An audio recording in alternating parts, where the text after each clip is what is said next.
Bonjour Laurent, bonjour à tous. L'Allemagne prend des mesures d'urgence pour sécuriser son approvisionnement en gaz après les nouvelles sanctions russes. Annonce de son gouvernement, pour réduire la consommation de gaz, il faut utiliser moins de gaz pour produire de l'électricité.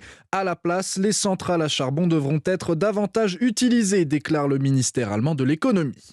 Un conflit ukrainien qui pourrait bien durer des années, selon le secrétaire général de l'OTAN, Jens Stoltenberg. Il réaffirme ce matin au journal allemand Bild le soutien de l'organisation à Kiev. « Nous ne devons pas faiblir dans le soutien à l'Ukraine, même si les coûts sont élevés », a-t-il déclaré. Il évoque notamment les dépenses militaires, mais aussi la hausse des prix de l'alimentaire et de l'énergie. Depuis 8 heures, les bureaux de vote sont ouverts en métropole. Ils vous accueilleront jusqu'à 18 heures, voire 20 heures dans les grandes villes pour le second tour des législatives. On votait déjà hier en Outre-mer et en Guadeloupe, par exemple, où la secrétaire d'État chargée de la mer Justine Benin a été battue.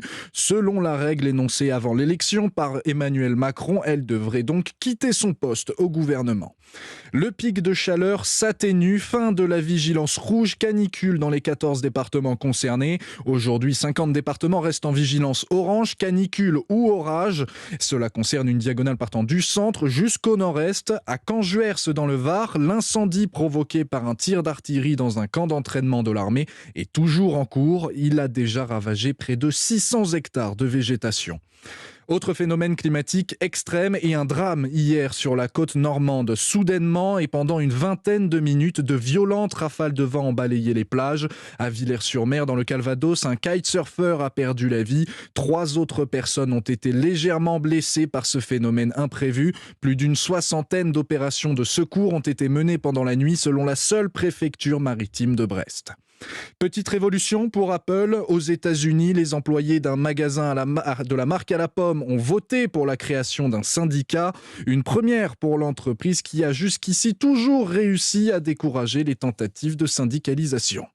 En sport, la France a un nouveau champion du monde de natation, Léon Marchand. À 20 ans seulement, il s'est imposé en finale des mondiaux de Budapest sur 400 mètres 4 nages. Côté rugby, on connaît les 2 finalistes du top 14 après la victoire de Montpellier contre l'Union Bordeaux-Bègles hier soir à Nice. La finale aura lieu au Stade de France vendredi prochain.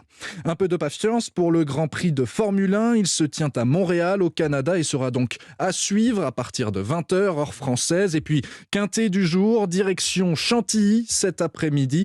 18 partantes puisque c'est le prix de Diane aujourd'hui, réservé aux pouliches. Thierry Léger vous conseille de jouer le 6, le 2, le 5, le 17, le 12, le 10, le 4 et le 16. Et puis enfin, petit rappel, c'est dimanche de fête des pères, alors on souhaite une bonne fête à tous les papas. 11h03 sur Europe 1. Tout de suite, vous retrouvez Laurent Mariotte. Europe 1.